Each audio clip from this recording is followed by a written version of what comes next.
क्यों एक ब्राह्मण के प्रेम की भेंट चढ़ गया वो मंदिर जो दुनिया का सबसे बड़ा साक्ष्य था।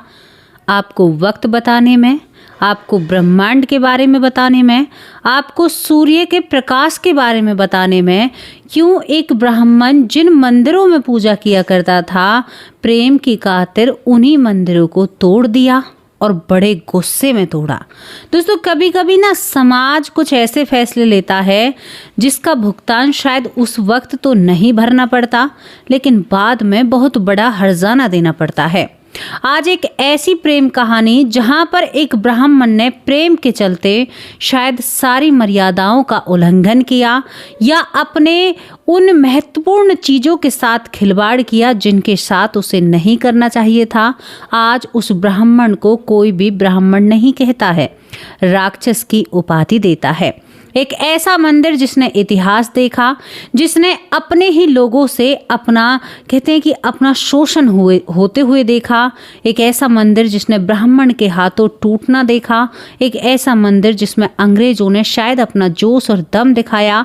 एक ऐसा मंदिर जिस पर शायद मुगलों ने भी अपना हाथ आजमाया। एक ऐसा मंदिर जिस पर सुल्तानों ने भी अपना रौब जमाया। लेकिन आज भी वो चीख चीख कर कहता है कि मैं हूँ, मुझे कोई नहीं मिटा सकता। यहाँ पर देवताओं की शक्ति के बारे में भी बात की गई है और ये बातें ज़्यादा पुरानी नहीं हैं, 800 साल पुरानी बातें हैं या उससे भी कम पुरानी बातें हैं। आज एक ऐसी प्रेम कहानी आप लोगों के सामने रखूंगी, शायद जिसके ऊपर अगर कोई मूवी बनाए तो बहुत बेहतरीन मूवी बनेगी, बहुत फिल्मी आपको ये लगने वाली है। आपको लेकर चलती हूँ उड़ीसा के कोणार्क सूर्य मंदिर पर। कोणार्क सूर्य मंदिर जिसकी शायद आज भी सरकार उसे ठीक करने की कोशिश कर रही है, लेकिन क्यों ब्रिटिश हुकूमत ने उसमें रेत भर दिया था।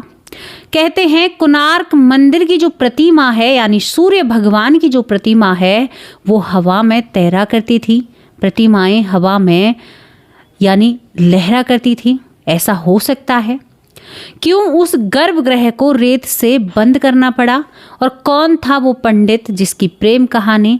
आज एक प्रेम कहानी पर नजर डालते हैं और इस मंदिर के साथ उस प्रेम कहानी के बहुत गहरे तार जुड़े हुए हैं। दोस्तों, ध्यान से सुनना, इतिहास हमसे बहुत कुछ कहता है और हम आज भी नहीं संभल रहे हैं, ये बात तो सत्य है। यहाँ पर आपसे बात करती हूँ 16वीं शताब्दी में यहाँ पर एक कालाचंद नाम के ब्राह्मण होते हैं। अब इस 16वीं शताब्दी में कालाचंद ब्राह्मण जो होते हैं, ये यहाँ पर एक सुलेमान सुल्तान जो होते हैं, सुलेमान सुल्तान के बहुत अच्छे सेनापति होते हैं। इतने अच्छे कि ये रूप से भी गुणी थे, बहुत सुंदर थे, खूबसूरत थे और यहाँ पर अभ्यास और युद्ध की कला कोई सामने टिक ही नहीं सकता। सुलेमान अपने बेटों से ज्यादा इस सेनापति, ब्राह्मण सेनापति पर यकीन किया करता था। दूसरी तरफ यहाँ पर कालाचंद जो ब्राह्मण होता है, वो भी एक राजा के प्रति बहुत ही ईमानदार था। ईमानदारी से अपना काम किया करता था और शायद वो कहीं ना कहीं अपने धर्म के प्रति बहुत ही निष्ठावान था, यानी सनातन धर्म और अपनी हिंदू रीति रिवाज को वो बहुत मानता है, जो कालाचंद ब्राह्मण होता है। धीरे धीरे वक्त निकलता है। कालाचंद ब्राह्मण जो एक सेनापति था, वो अक्सर यहाँ पर सुलेमान सुल्तान की, यानी जो यहाँ पर कहते हैं कि जैसे कचहरी लगा करती थी, अब एक भाषा में आपको बताऊं, यहाँ पर सभा में आया करते थे और जहाँ पर बड़े बड़े युद्धों का, यानी एक कहते हैं कि एक नक्शा बनाया जाता था या मीटिंग हुआ करती थी आज के हिसाब से, तो वहाँ पर ये सब कुछ करते हैं। दूसरी तरफ जो सुलेमान सुल्तान है, इनकी एक बेटी होती है दुल्हारी कहा जाता है, उन्हें दुलारी भी कहा जाता है। दुलारी जो होती है वो चुपके जब यहाँ पर जो पंडित जी आते हैं तो उन्हें चुपके से देखा करती थी और उनके जो बल है, उनका जो शरीर है चमकदार, उनका जो चेहरा खूबसूरती से भरा हुआ, दुलारी कहीं ना कहीं अपना दिल यहाँ पर काला पंडित जी को दे बैठी थी। कालाचंद पंडित जी को दुलारी जब अपना दिल दे बैठती है दुल्हारी, तो यहाँ पर इन दोनों को पहले तो देखा जाता है, यानी एक दूसरे को ये देखते हैं। धीरे धीरे काला चंद पंडित जो होते हैं वो दुल्हारी से धीरे धीरे मिलने लगते हैं, जो कि सुल्तान की बेटी थी। ये यहाँ पर एक सेनापति होते हैं। मुलाकात प्रेम में कब बदल जाती है दोनों को ही पता नहीं चलता है। दुलारी जो शायद यहाँ पर जो सनातन धर्म है उसके प्रति उनका रुझाव था, वो रुचि लिया करती थी कि यहाँ पर हिंदू धर्म कैसा होता है, सनातन में क्या होता है, पूजाएं कैसी होती हैं।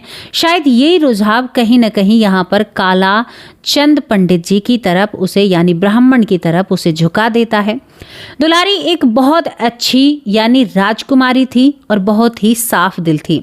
वो बहुत ही ज़्यादा प्रेम करने लगती है इस पंडित से, यानी इस ब्राह्मण से, और इनका प्रेम प्रवान चढ़ने लगता है। धीरे धीरे कुछ वक्त निकलता है। वक्त के साथ यहाँ पर दुलारी के पिता को पता चलता है, यानी जो सुल्तान होता है, कि उसका सेनापति जो कि एक ब्राह्मण है वो उसकी बेटी से प्रेम करता है। अब यहाँ पर उस सुल्तान के सामने दो रास्ते थे। एक तो अगर यहाँ पर इस सेनापति ब्राह्मण को निकाला गया, यानी काला चंद को निकाला गया, तो मेरा राजपाट ठप हो जाएगा, क्योंकि इसमें जो योद्धा की कला है, जो इसके अंदर खूबी है, वो मेरे पूरे राजपाट में, यानी मेरे पूरे इलाके में कोई भी नहीं है। इसे छोड़ नहीं सकते। राजा यहाँ पर सुल्तान एक समझौता करना चाहता है। अब यहाँ पर समझौता क्या होता है, जो यहाँ पर काला चंद यानी ब्राह्मण होता है उसके सामने सुल्तान एक शर्त रखता है। कहता है कि मुझे तेरा प्रेम कबूल है, यानी मुझे जो तुम्हारा प्यार है वो पसंद है, लेकिन मेरी भी कुछ शर्तें हैं। काला चंद ब्राह्मण के सामने शर्त रखी जाती है कि मैं तुम्हें अपनी बेटी का हाथ सौंपने के लिए तैयार हूँ दुल्हारी का, लेकिन तुम्हें मुस्लिम धर्म कबूल करना होगा। यहाँ पर तुम्हें कुरान पढ़नी होगी या कुछ ऐसी चीज़ें थी। जब ये बात इस ब्राह्मण के समाज तक पहुंचती हैं, जो कभी मंदिरों में अपना काफ़ी समय दिया करता था, जिसका शरीर लोहे की धातु जैसा बना था, जिसको देखकर ब्राह्मण भी अपने ऊपर गर्व किया करते थे, जब ये बातें उस समाज को पता चलती है, तो उस समय में ये शादी नहीं थी, बल्कि एक विद्रोह था। एक विद्रोह था अपनी ही जाति, अपने ही समाज से। एक विद्रोह था अपने ही धर्म से धोखेबाजी का। पूरा ब्राह्मण समाज इस बात से खफा हो जाता है, लेकिन दूसरी तरफ यहाँ पर जो काला चंद ब्राह्मण है उसे कहीं ना कहीं अपने ऊपर घमंड था कि मैं एक बार ये शादी कर लूँ, अपने प्यार की जीत कर लूँ, उसके बाद मैं दोबारा अपने ब्राह्मण समाज में जाऊँगा और मुझे पक्का यकीन है मेरा समाज मुझे माफ़ कर देगा। लेकिन ऐसा नहीं था। समाज शायद कुछ और ही सोचे हुए बैठा था। काला चंद ने दोस्तों यहाँ पर चंद हटाकर पहाड़ रख लिया था। काला पहाड़ अपना नाम रखता है। शादी होती है धूमधाम से, उन्हीं के धर्म के हिसाब से सुल्तान अपने हिसाब से कराता है। इसके बाद सुल्तान कभी भी काला चंद का विरोध नहीं किया करता था। उसे खुले मन से हर काम करने की इच्छा थी, लेकिन केवल यहाँ पर उसकी इच्छा थी कि भाई मेरी बेटी से विवाह करना है तो तुम्हें ये सब कुछ करना होगा। अब यहाँ पर काला चंद्र ब्राह्मण जो होता है, शादी करने के बाद उसकी जो पत्नी दुल्हारी होती है वो कहती है कि अब तुम जाओ अपने समाज के लोगों से मिलो, क्योंकि एक वो बहुत अच्छी महिला होती है।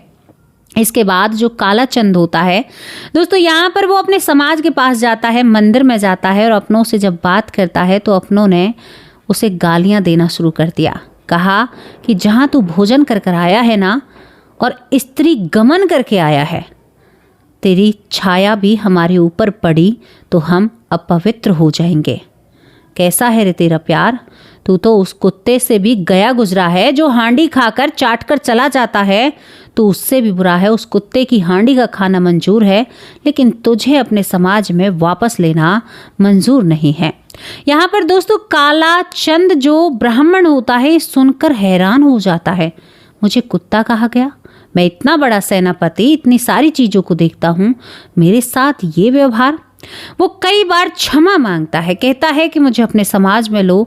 उसके अपने ही परिवार वालों ने उसे धुतकार दिया था, गाली गलौज देकर। यहाँ पर मंदिर में जब वो जाता है, जिस मंदिर में वो घंटों तक उपासना या आराधना किया करता था, उसी मंदिर के दरवाजे काला चंद के मुंह पर बंद कर दिए जाते हैं और कहा जाता है तेरा हम बहिष्कार करते हैं। दोस्तों जब इस बहिष्कार की आग में उन्हीं सीढ़ियों पर खड़ा हुआ काला चंद जो काला पहाड़ बन जाता है और शायद शायद उसी दिन काला चंद मर चुका था और एक नया काला पहाड़ जीवित होता है उन लोगों के समाज में, क्योंकि इससे आगे की जो तबाही मैं आपको बताऊंगी आप हैरान हो जाओगे। काला पहाड़ अपनी पत्नी से मिलता है, दुल्हारी से, और कहता है कि तुम्हारा वो पति मर चुका है, आज मैं पक्का तुम्हारे धर्म में आ चुका हूँ। मैं इस इलाके में एक भी मंदिर नहीं छोड़ूंगा, शपथ है मुझे। उसने कसम ली और उसने कहा कि मैं वो नाम बनकर दिखाऊंगा जिस नाम से लोग डरेंगे या कतराएंगे। पत्नी को एहसास नहीं था कि पति कुछ ऐसा करेगा। वो फिर भी हंसकर अपने पति को स्वीकार करती और कहती है कि कोशिश करने वालों की कभी हार नहीं होती, धीरे धीरे सब कुछ ठीक हो जाएगा। लेकिन काला पहाड़ का जो रूप लोगों के सामने आता है, काला पहाड़ ने मंदिरों पर आक्रमण करना शुरू कर दिया था। चारों तरफ से काला पहाड़ के विद्रोह शुरू हो जाते हैं। लोग कहते हैं ब्राह्मण होते हुए ऐसा कर रहा है, तो काला पहाड़ एक ही जवाब दिया करता था कि मुझे ब्राह्मण माना किसने है, मेरे साथ जो हुआ है उसका यही बदला है और तुम लोग इसी लायक हो। दोस्तों, अब इस प्रेम कहानी में एक नया मोड़ आता है। जो प्रेम कहानी एक धर्म से होकर यहाँ पर एक बदले की भावना में बदल चुकी थी और जिस बदले ने शायद बहुत चीजों को तहस नहस कर दिया था। अब यहाँ पर काला पहाड़ जो होता है, 16वीं शताब्दी में काला पहाड़ यानी सुल्तान के आगमन में, यानी सुल्तान के आदेश में, या वो अपनी मनमानी कर रहा था, तभी यहाँ पर उड़ीसा के सूर्य मंदिर पर वो धावा बोलता है। सूर्य मंदिर पर जब वो आक्रमण करता है तो जो वहां पर शिखर होता है और शिखर पर जो चोटी होती है उसको गिराने का काम करता है और वहां पर एक बहुत बड़ा, यानी मैं क्या कहूँ आप लोगों से, यहाँ पर उन्होंने यानी मुकंद देव यानी जो वहां के राजा थे उनको हराया और उस मंदिर को तहस नहस करने की कोशिश की। जहां पर उसका कलश जो ऊपर होता है चोटी पर, उसे समंदर में फेंक दिया था। यहाँ पर कहते हैं जगन्नाथ के पुरी में भी काला पहाड़ ने, यानी खुद एक ब्राह्मण था, सोचिए उसके अंदर बदले की भावना किस कदर से उज्जवल होती है या बढ़ती है कि जगन्नाथपुरी में उसने जब आक्रमण किया तो वहाँ पर सुभद्रा या जो और प्रतिमाएं होती हैं उन्हें ले जाकर वहाँ पर जो एक तरल पदार्थ था उन प्रतिमाओं के अंदर उनको जलाने की कोशिश की और उनको जला भी दिया। कहते हैं कि जब इस पूरे कृत्य को वो अंजाम देता है तो एक भक्त इस चीज को देख रहा था। देखने वाला बताता है कि जब उन प्रतिमाओं को आग लगाई जा रही थी तो जो तरल पदार्थ है, आग उनका कुछ भी नहीं बिगाड़ पाती, क्योंकि कहते हैं वहां पर श्री कृष्ण भगवान का दिल है जो एक तरल पदार्थ के रूप में है। यहाँ पर वो भक्त उस तरल पदार्थ को लेकर यहाँ पर बहते हुए पानी में कूद जाता है। ये सब कुछ किसने किया? जो एक ब्राह्मण था, जिसने शायद बचपन से लेकर जवानी तक भगवान के चरणों में अपना वक्त बिताया, लेकिन कौन सा गुमान उसके सर पर था। दोस्तों, यहाँ पर उस भक्त ने बहुत सेवा की। इसके बाद कहते हैं सूर्य भगवान की जो प्रतिमा थी, यानी जो यहाँ पर जो भी चीजें थी, सूर्य भगवान की जो प्रतिमा थी गर्भगृह से निकालकर उसको जगन्नाथ के पुरी में स्थापित किया जाता है बहुत अच्छे से। अब इसके बाद भी इस मंदिर पर क्या, यहाँ पर मैं उड़ीसा के कोणार्क मंदिर, जो कोणार्क सूर्य मंदिर है, उसके बारे में आपसे बातें कर रही हूँ, जिस मंदिर के अंदर बहुत सारे इतिहास छुपा है, बहुत सारी राज की बातें, ब्रह्मांड की पूरी जानकारी है। विदेशों से हमारा क्या लेन देन था उसके बारे में भी वहां पर प्रतिमाएं बनी हुई हैं। यहाँ तक कि हमारी यानी जो विदेश की लोगों से पहनावे के बारे में भी वहां पर पहले से ही प्रतिमाएं बने हैं। ये ताज्जुब की बातें नहीं है, ये दर्शाता है कि हमारे विदेश से अच्छे व्यवहार रहे हैं पहले भी और अब भी। अब तो चलो जो जैसा है वैसा है ही। वहाँ पर समय आज भी आप एक एक मिनट का हिसाब लगा सकते हैं, जहाँ पर हमें गवार कहा जाता है। आज से 50 साल पहले ही हमें अनपढ़, गवार या बहुत तरह की बातें बोली जाती थी।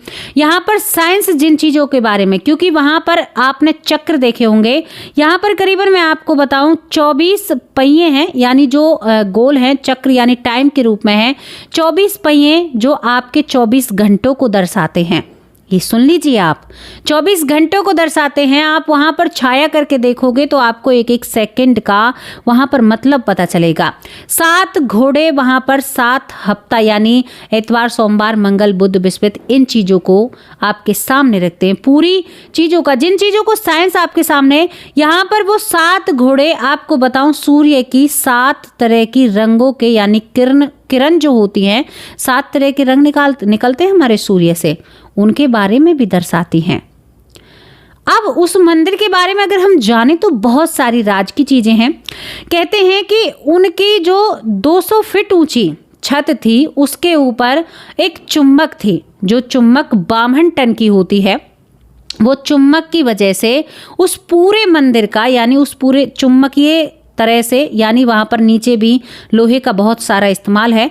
52 टन की चुम्बक उसके यानी सर पर, यानी कहते हैं कि मंदिर के शिखर पर लगी हुई थी, जिससे पूरे मंदिर की व्यवस्था यानी पूरे मंदिर का संतुलन बना हुआ था।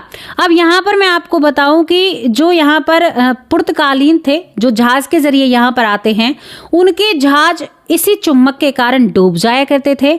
उनके जो मीटर थे वो काम करना बंद कर दिया करते थे, उन्हें आदेश नहीं मिला करते थे और वो भ्रमित हो जाया करते थे इस चुम्बक के कारण। अब यहाँ पर जो पुर्तगालीन नाविक होते हैं उस चुम्बक को खंडन करते हैं, उसे हटा देते हैं। इस मंदिर पर कितनी बार क्या कुछ किया गया है दोस्तों। इसके बाद यहाँ पर कहानी पर थे हम, एक प्रेम कहानी पर। इस मंदिर के साथ इसने जो झेला है, वहां पर आपके पूरे जीवन की, यानी आपका वक्त, आपका टाइम, आपके ग्रह, आपका मतलब जो भी है, आप रोजमर्रा के जीवन में कैसे जीते हो, विदेशी लोगों से आपकी कैसे मुलाकात होती है, आपका संभोग से लेकर संबंध तक सारी चीजें उस मंदिर पर उकेरी गई हैं। कितना बड़ा काम किया गया है दोस्तों। यहाँ पर कहते हैं इस मंदिर की जो संस्थापक थे वो गंग वंश के राजा नरसिंह देव थे, जिन्होंने इस मंदिर का निर्माण कराया था। उनके 12 वर्ष के बेटे शिखर पर काम करते हैं, क्योंकि इनका शिखर जो 200 फीट ऊंचा था, जो कलश की स्थापना की गई थी उसमें थोड़ी समस्या थी, तो वो स्थापना को कर पानी में दाग जाते हैं और उन्होंने अपना बलिदान दिया था उस वक्त। इसके बारे में ये सारी जानकारी मैं आप लोगों के सामने रखती हूँ। लेकिन इस मंदिर को तोड़ने में काला पहाड़ ने कोई कसर नहीं तोड़ी, इस मंदिर को बिल्कुल ही खंडन कर दिया था दोस्तों। यहाँ पर इस मंदिर के साथ इसने बहुत तरह की जाति की और दिखाया, लोगों से कहा कि अगर एक इंसान को तुम इस तरह से लात मारोगे तो वो तुम्हारे साथ इस तरह से करेगा, मैं तबाह कर दूंगा ब्राह्मणों के मंदिर को। उसे भगवानों से दुश्मनी नहीं थी, उसे उस समाज से दुश्मनी थी, उसे उन लोगों से दुश्मनी थी जिन लोगों ने उसे स्वीकारा नहीं। उसे भगवान से कोई दुश्मनी नहीं थी। लेकिन यहाँ पर कहते हैं जब उसने जगन्नाथपुरी के मंदिर के जो यहाँ पर उन प्रतिमाओं को जलाया था, उसके बाद से ही यहाँ पर जो काला पहाड़ है उसकी तबीयत बिगड़ने लगती है। कहते हैं जब इस कृत्य को वो अंजाम देता है तो उसके जो सैनिक थे उनके पैर सुन्न होने लगते हैं, बहुत सारी चीजें उनके साथ घटित होने लगती हैं। काला पहाड़ अपने ही ख्वाबों में विचलित होने लगता है, यानी उसे तरह तरह की चीजें दिखाई देने लगती हैं, उसके साथ बहुत सारी चीजें घटने लगती हैं और इसी सारी चीजों में उनकी मृत्यु हो जाती है। एक बात ये कहा जाती है। दूसरी बात, कुछ इतिहासकार कहते हैं कि युद्ध के अंतर्गत वो इस दुनिया से जाते हैं, यानी युद्ध करते हुए या कोई नदी पार करते हुए इस दुनिया से जाते हैं।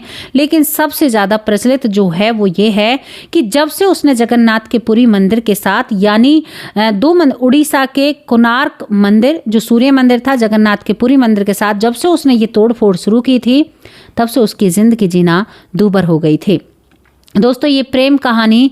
यहाँ पर दूसरी तरफ आपको मैं दुल्हारी के बारे में बता देना चाहती हूँ। दुल्हारी जिसने शायद उस व्यक्ति से प्यार किया था जो व्यक्ति हिंदू रीति रिवाज सनातन धर्म को मानता था, लेकिन आज वो उसका प्रेमी, उसका वो प्यार उन्हीं सीढ़ियों पर मर चुका था जहाँ पर उसके प्रेमी को कुत्ता कहा गया था। जब उसे ऐसा कहा जाता है तो वो कहती हैं, उनके इतिहासकार बताते हैं, यानी कुछ चीजें ऐसी बताती हैं कि हर रोज एक नई मृत्यु मरा करती थी जो दुल्हारी थी, क्योंकि उसका पति कहीं खो चुका था। वो इतना व्यस्त हो जाता है मंदिरों को तोड़ने में कि वो अपनी पत्नी से बात तक नहीं करता है, पत्नी से दूर रहने लगता है। दूसरी तरफ जो दुल्हारी होती है वो डिप्रेशन का शिकार होती है।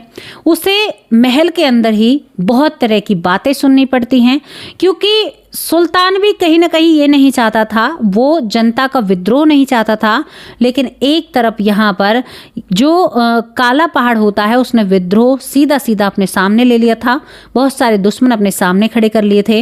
इनके बच्चे होते हैं या नहीं होते इसका कोई साक्ष्य नहीं है। हालांकि कहते हैं काला पहाड़ इतना बदनाम नाम है, इतना बदनाम नाम है कि यहाँ पर मैं आपको बताऊं, उड़ीसा में कोई अपने बच्चे का नाम काला पहाड़ भी नहीं रखना चाहता।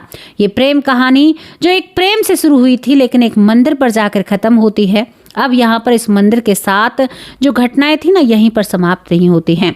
दूसरी तरफ इस मंदिर पर मुगलों ने भी अपना हाथ आजमाया। दोस्तों यहाँ पर मुगलों का भी इतिहास मिलता है। इस मंदिर के साथ छेड़छाड़ की गई, इस मंदिर को ध्वस्त करने की कोशिश की गई। तीसरी बात, अंग्रेजों के बारे में कहा जाता है, यहाँ पर अंग्रेज गवर्नर J.A. बर्डन के द्वारा कहा जाता है, J.A. बर्डन, कि इस मंदिर को रोकने के लिए, यानी ये गिरने लगा था या इसको बहुत बुरी तरह से तोड़ा गया था, तो यहाँ पर ब्रिटिश हुकूमत के अंग्रेज गवर्नर J.A. बर्डन ने इसमें रेत भरने का सुझाव दिया। हालांकि कुछ लोग, वहीं के लोग कहते हैं कि ऐसा नहीं है, उन लोगों ने भी इनकी धन संपत्ति और इसको लूटने जैसा काम किया और इसमें रेत भरने की कोशिश की गई। यहाँ पर जो आम लोग हैं वो कहते हैं कि जो 52 टन का चुम्बक है वो आज भी इसी मंदिर के इर्द गिर्द घूमा गया है। दोस्तों इस मंदिर की कला को जब आप देखोगे तो आप सोचने पर मजबूर हो जाओगे। जो लोग कहते हैं ना कि भारत जैसा इतिहास आपको कहीं नहीं मिलेगा, मैं कहती हूँ आपसे, माइक से कहती हूँ, गर्व से कहो आप भारतवासी हैं, गर्व से कहो आप भारत में पैदा हुए हैं, आपके अच्छे कर्म हैं जो आप इस देश में पैदा हुए हैं। आप सोच कर देखिए, जिस देश को गवार कहा जाता है, जिस देश के नागरिकों को तरह तरह की बातें बोली जाती हैं, 800 साल पहले चुंबकीय रहस्य, समय और यहाँ पर ब्रह्मांड की जानकारी, रंगों के बारे में, सूर्य के बारे में उन लोगों ने बिना किसी विमान के जान लिया था। तो हमारा इतिहास बिल्कुल भी झूठ नहीं है। कोई हमसे बात करे कि हमारा इतिहास कैसे झूठा है तो हम बताएंगे भाई आपको बिल्कुल भी नहीं है। अरे हमारे तो मंदिर ही चीख चीख कर कहते हैं, वही साक्ष्य के रूप में खड़े हैं। आप सोचिए उस वक्त 200 फीट ऊंचा होना, एक आज इमारतों को देखकर बहुत से लोग, जिनके शायद दिमाग को मैं क्या कहूँ, अरे वाह कितनी ऊंची इमारत बनाई है। मंदिरों का इतिहास देखा है, उन पत्थरों के जोड़ को देखा है जिनमें बिना सीमेंट, बिना कंक्रीट, बिना उसके वो अपने आप में खड़े हुए हैं। वो देखे हैं आपने? कैसे कह सकते हो? आज एक भूकंप आने पर ये सारी चीज़ें ध्वस्त हो जाती हैं। बड़े बड़े स्कूल, बड़े बड़े फ्लैट, बड़ी बड़ी मंजिलें गिर जाती हैं। क्या कभी किसी मंदिर के बारे में सुना है? वो कितने हजारों सालों से खड़े हुए हैं। यहाँ पर दोस्तों अंग्रेजों के भी बारे में कहा जाता है, मुगलों के भी बारे में कहा जाता है, लेकिन सबसे ज़्यादा यानी 16वीं शताब्दी में यहाँ पर जो काला पहाड़ है उसने सबसे ज़्यादा इस मंदिर पर अत्याचार किया, इस मंदिर को तबाह करने की कोशिश की। ये घटना वाकई में हिलाकर रख देती है। एक पंडित, एक ब्राह्मण जो शायद कुछ वक्त तक भगवान को पूजता था, फिर उसी भगवान का दुश्मन बन जाता है। हालांकि ये कर्मों के खेल हैं, कोई नहीं मिटा सकता। लेकिन मैं आप लोगों से पूछना चाहती हूँ, उड़ीसा के कोणार्क सूर्य मंदिर में कौन कौन गया है, हमें ज़रूर बताना। और मंदिर के बारे में जब सुनते हैं तो इच्छा बढ़ती है कि और भी उस मंदिर के दर्शन या उस मंदिर का, हालांकि अभी उस मंदिर की यानी सेफ्टी को बढ़ता जा रहा है, उसमें कुछ काम करने की सरकार कोशिश कर रही है।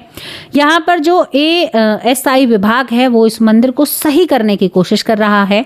लेकिन एक प्रेम कहानी ने एक मंदिर के क्या हालात किए वो तो मैं आपको कैसे समझाऊं। लेकिन कैसी लगी आप लोगों को ये घटना जिसमें एक प्रेम कहानी छुपी हुई है? एक ब्राह्मण का रौद्र रूप देखने को मिला, एक ब्राह्मण जो शायद हम कह नहीं सकते कि वो कथा बाँचने या हमें अच्छी चीज़ें ही सिखा सकता है, वो बहुत कुछ कर सकता है।